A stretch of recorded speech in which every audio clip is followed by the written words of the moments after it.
இப்போது புதிய அறிமுகம் ஆச்சி ஹோட்டல் சாம்பார் 50 கிராம் ரூபாய் 20 மட்டுமே.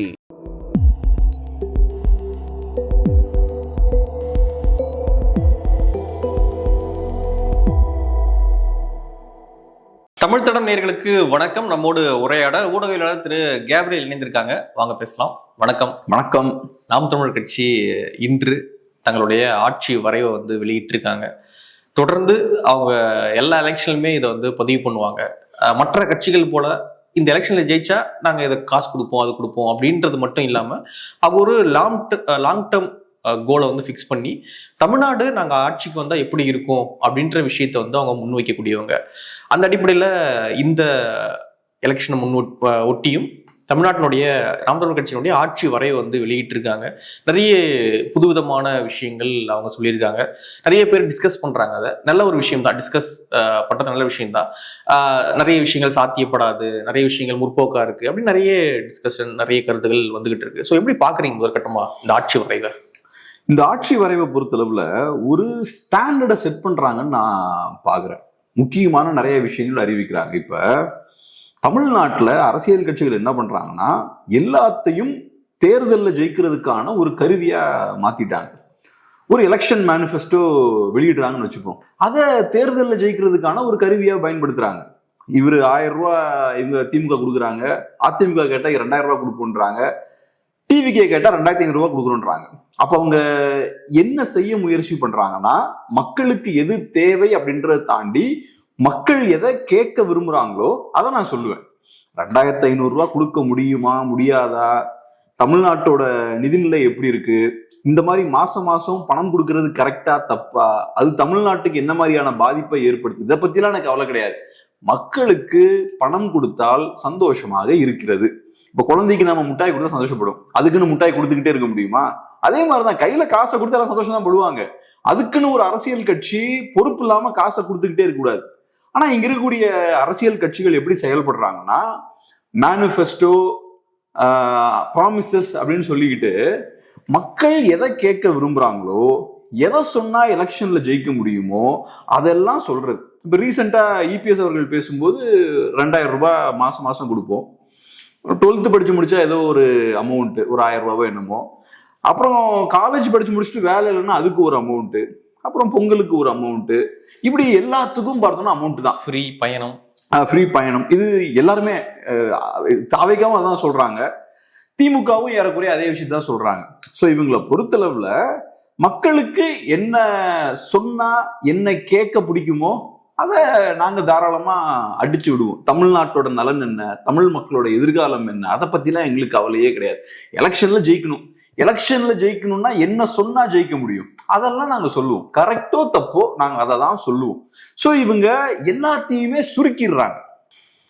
மீடியா பார்த்தோம்னா இன்னைக்கு ஃபுல்லா எலெக்ஷனை மையமா வச்சுதான் ஒர்க் பண்ணிட்டு இருக்காங்க. எல்லா இன்ஸ்டிடியூஷன்ஸும், அரசியல் கட்சிகள் எடுத்துட்டோம்னா இஷ்யூஸ்லாம் இன்னைக்கு பேசுறதே கிடையாது. 1008 பிரச்சனைகள் இருக்கு, அதெல்லாம் பத்தி பேசுறதே கிடையாது. எலெக்ஷன் கிட்ட வரும்போது எதையாவது மேம்போக்கா டச் பண்ணுவாங்க எலெக்ஷன்ல ஜெயிக்கிறதுக்காக. ஸோ இவங்க எல்லா விஷயங்களையும் தேர்தல் பிரச்சாரத்துக்கான கருவியா பயன்படுத்துறாங்க. இந்த மாதிரி மக்களுக்கு வாக்குறுதிகள் கொடுக்கும் போது அதையும் ஒரு தேர்தல் பிரச்சார கருவியா பயன்படுத்துறாங்க. ஸோ இவங்க வாயிலிருந்து வரக்கூடிய ஒரு விஷயத்தையும் நம்ம நம்ப முடியாது.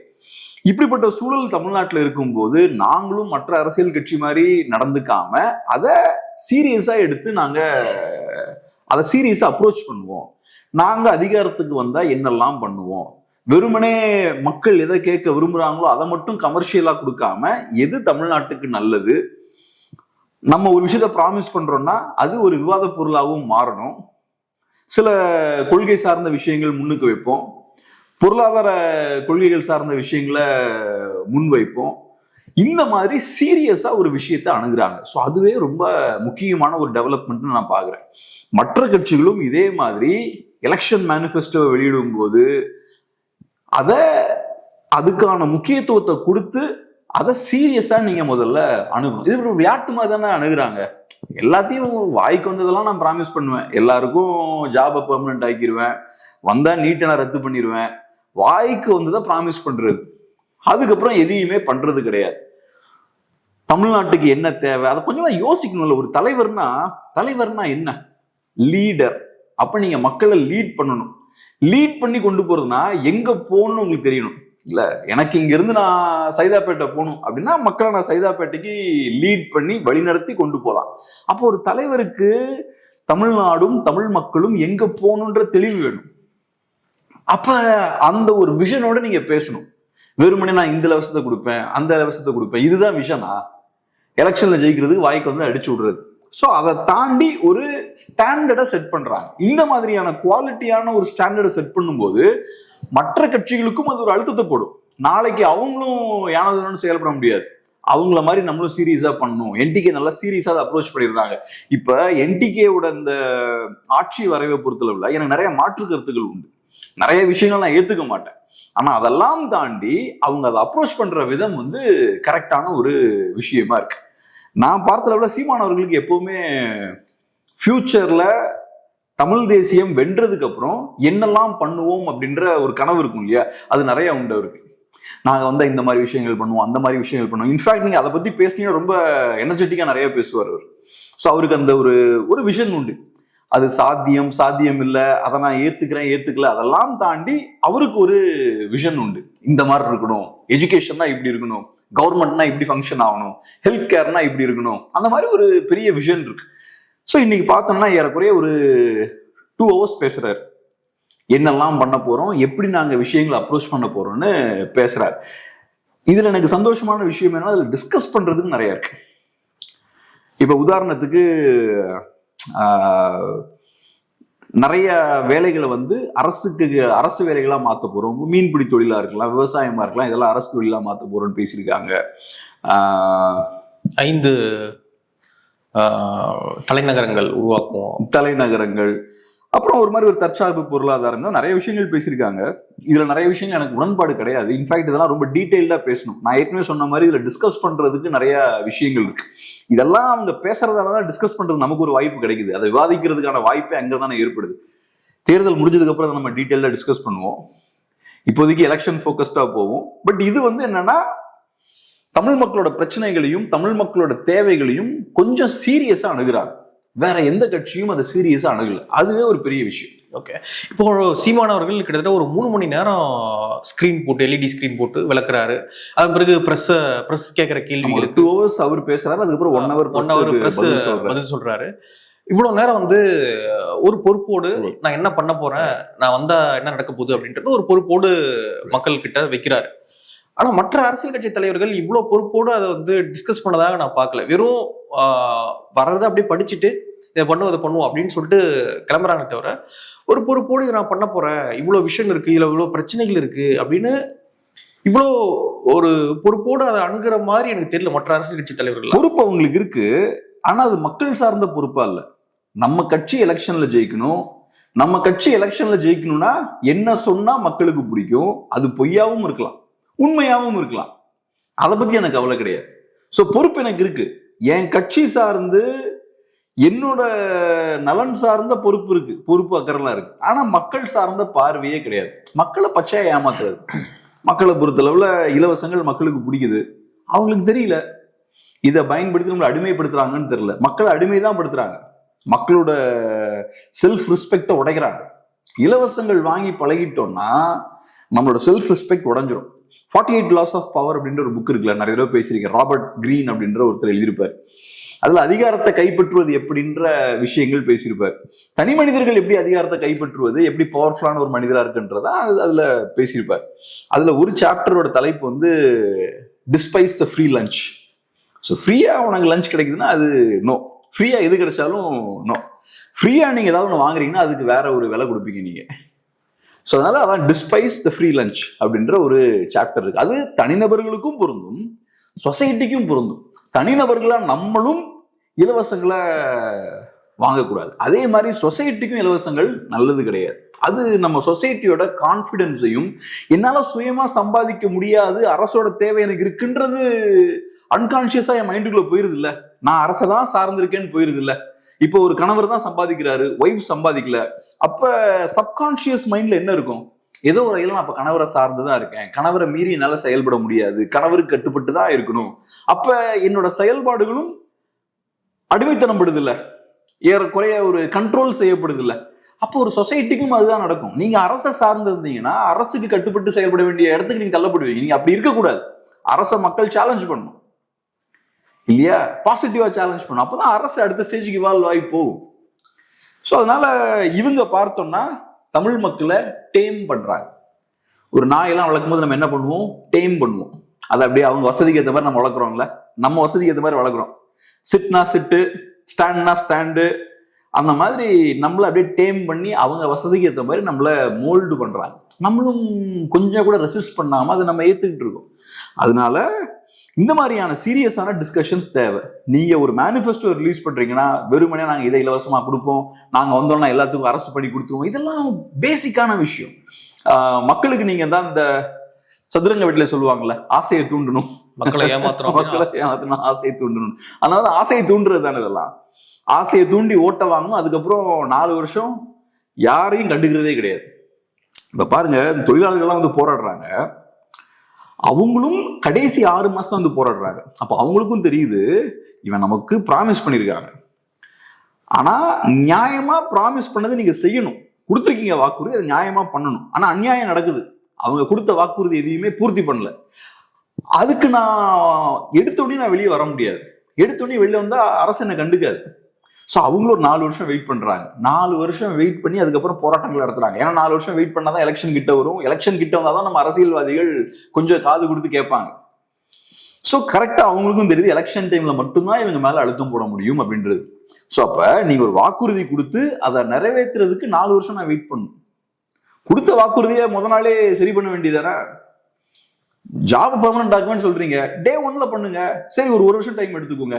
அது எதுக்கு 4.5 வருஷம் வெயிட் பண்ணி அதுக்கப்புறம் நான் தெருவுக்கு வந்து போராடி அரெஸ்ட் ஆகி கஷ்டப்பட்டு போராடி அதை அறகுறையா அதுக்கப்புறம் நிறைவேற்றுறீங்க. ஸோ அப்ப நீங்க நிறைவேற்றுறதுமே எதுக்காக பண்றீங்க, ஓட்டு வாங்குறதுக்காக. ப்ராமிஸ் கொடுக்கறதும் ஓட்டுக்காக தான். ஸோ நான் நெருக்கி பிடிச்சி உங்களுக்கு உங்களோட அதிகாரத்தை அச்சுறுத்தினா மட்டும்தான் நீங்க எனக்கு ஒரு விஷயத்தை செஞ்சு கொடுக்குறீங்க. இப்படி எப்படி ஒரு கவர்மெண்ட் இருக்கலாம்? ஆனா இதை யதார்த்தமா நீங்க மாத்திட்டாங்க. ஸோ நமக்கு ஒன்று வேணும்னா 4.5 வருஷம் கழிச்சா நான் கேட்க முடியும். இன்னைக்கு இவங்க ப்ராமிஸ் பண்றது எல்லாத்தையுமே நான் இவங்களை செய்ய வைக்கணும்னா 4.5 வருஷம் வெயிட் பண்ணணும். அடுத்த எலெக்ஷனுக்கு முன்னாடி தான் இவங்க எல்லாம் ஃபங்க்ஷன் ஆக ஆரம்பிப்பாங்க. அது வரைக்கும் நம்ம கண்டுக்கவே மாட்டாங்க. இவங்களுக்கு விஷனும் இல்லை, ஒரு விஷனும் கிடையாது. எனக்கு ஒரு சந்தோஷமான விஷயம் என்னன்னா, ஏகப்பட்ட விஷயங்கள் பேசியிருக்காங்க. இது எல்லாத்தையுமே நம்ம விவாதிக்கலாம். பொருளாதாரம் குறித்து நிறைய பேசியிருக்காங்க, கல்வி குறித்து, நீர் மேலாண்மை குறித்து, அப்புறம் தற்சார்பு பொருளாதாரம் குறித்து, ஹெல்த் கேர் பத்தி பேசியிருக்காங்க, மருத்துவம் பத்தி பேசியிருக்காங்க. அப்புறம் அரசு தொழிலாக்க போறோம், அரசு வேலை வாய்ப்புகள், இந்த அரசு வேலையா மாத்த போறோம், விவசாயத்தை, அந்த விஷயங்கள்லாம். இது எல்லாமே சீரியஸான விவாதத்துக்கு உட்படுத்தப்பட வேண்டிய விஷயங்கள். இன்ஃபேக்ட் என்னோட விருப்பமே என்னன்னா, இதெல்லாம் ரொம்ப சீரியஸா எலெக்ஷன் முடிஞ்சதுக்கு அப்புறம் நம்ம டிஸ்கஸ் பண்ணணும். இப்ப பண்ண அந்த எலெக்ஷன் ஹீட்ல இதெல்லாம் எடுபடாது. இப்ப நிறைய இந்த நிகழ்ச்சிகள் பாக்குறேன், பெரிய பெரிய மேடைகள் எல்லாம் போட்டு 2026 களம் யாருக்கு சாதகமா இருக்கிறது, முந்தி செல்வது யார், இப்படின்லாம். இன்ஃபேக்ட் நமக்கு கூட ஒரு யோசனை இருந்தது, ஒரு ஈவெண்ட் நம்ம கூட பண்ணலாமா. ஆனா இந்த டைம்ல ஒரு ஈவெண்ட் நம்ம பண்ணோம்னா, இந்த மாதிரி 100 ஈவெண்ட் நடந்துட்டு இருக்கு இன்னைக்கு தமிழ்நாடு முழுக்க. அதுல நம்ம பண்ற ஈவெண்ட்டுக்கு ஒரு வேல்யூவும் இருக்காது. எலெக்ஷன் முடிஞ்சதுக்கு அப்புறம் நம்ம இதெல்லாம் பேசணும். அப்போ ஒரு சீரியஸான ஒரு ஈவெண்ட் வச்சு நம்மளோட பாலிசிஸ் என்ன, தமிழ்நாட்டுக்கு தேவையான விஷயங்கள் என்ன, அதெல்லாம் நம்ம சீரியஸா டிஸ்கஸ் பண்ணணும். ஸோ அதுக்கான ஒரு அந்த பிளான் நமக்குமே இருக்கு. அதுக்கான ஒரு ஸ்டார்டிங் பாயிண்ட் அதை பார்க்கலாம். இதுக்குள்ளேயே நிறைய டிஸ்கஸ் பண்றது நிறைய இருக்கு. ஓகே, இப்போ மாற்றுன்னு தமிழ்நாட்டில் சொல்லக்கூடிய கட்சிகள் 4 முனை போட்டி இருக்கு. அதில் மாற்றுன்னு வந்து 2 கட்சிகள் இருக்காங்க, நாம் தமிழர் கட்சி, இன்னொன்று டிவிகே. இப்போ டிவிகே எடுத்து பார்த்தோம் அப்படின்னா, அவங்க ஆல்ரெடி ஒரு 4-5 திட்டம் அறிவிச்சிருந்தாங்க. நாங்கள் வந்தா இதை பண்ணுவோம் அதை பண்ணுவோம் அப்படின்னு ஃபுல்லாக இலவசங்களா அறிவிச்சிருந்தாங்க. அப்போ ஆல்ரெடி இருக்கக்கூடிய பார்ட்டிகளுக்கு எந்த மாற்றும் இல்லை அப்படின்னு சொல்லிட்டு ஒரு பார்ட்டி வந்து சில திட்டங்களை அறிவிக்குது. ஆனா மாற்றுன்னு சொல்லிட்டு சில திட்டங்களை அறிவிக்கிறாங்க. அதே போல இன்னொரு பக்கம் பாத்தீங்கன்னா, சீமான் அவர்கள் மாற்று அப்படின்னு சொல்லிட்டு அது இந்த ஆல்ரெடி இருக்கிறதுக்கு சம்மந்தம் இல்லாம வேறு வேறு நிறைய விஷயங்களை வந்து அறிவிக்கிறார். ஸோ இந்த டிஃபரன்ஸ் இருக்குல்ல, மாற்றம்னு சொல்லிட்டு அதே விஷயம் தான் நான் செய்வேன் அப்படின்னு விஜய் பண்றாரு, மாற்றம் சொல்லிட்டு உண்மையாக சில விஷயங்களை மாற்றி பண்றாரு. அது சாத்தியம் இல்லாதெல்லாம் அடுத்து டிஸ்கஸ் பண்ணுவோம். ஆனா ஒரு விஷயத்தை வந்து முன்வைக்கக்கூடிய துணிச்சல் வந்து நாம் தமிழர் கட்சிக்கிட்ட இருக்கு. அப்போ இந்த டிஃபரன்ஸ் மக்கள் கிட்ட தெரியுமா, எடுபடுமா? டிவிகேவுக்கும் என்டிகேவுக்கும் இருக்கிற டிஃபரன்ஸ், மாற்று யாரு, சும்மா மாற்றுன்னு சொல்லிட்டு ஆனா பழையபடி ஆட்கள் தான் திரும்ப வந்திருக்காங்க அப்படின்ற டிஃபரன்ஸ் வந்து மக்களுக்கு புரியுமா? மக்களுக்கு கண்டிப்பா புரியும். இப்ப நம்மளே எடுத்துக்கிட்டோம்னா நம்ம யோசிக்கிறோம், நம்ம இனிமேல் இப்படி வாழக்கூடாது, நம்ம லைஃப்ல ஒரு பெரிய மாற்றத்தை நம்ம ஏற்படுத்தணும். ஒரு 30 இயர்ஸ் நம்ம ஒரு மாதிரி வாழ்ந்துட்டோம். காலைல ஆனா ஒரு 8 மணிக்கு எந்திரிக்கிறது, எக்ஸசைஸ்லாம் பண்றது கிடையாது, ஒரு 8 மணி நேரம் ஆஃபீஸ்ல உட்கார்றது, அதுக்கப்புறம் ஈவினிங் ஒரு 7 மணிக்கு வர்றது, வந்தோடனே டிவி ஆன் பண்ணிட்டு ஒரு சீரியலோ ஒரு படத்தையோ பாக்குறது, அதுக்கப்புறம் தலை சாச்சிட்டு அப்படியே தூங்கிடுறது. இந்த லைஃப் வாழ்ந்துட்டு இருக்கோம்.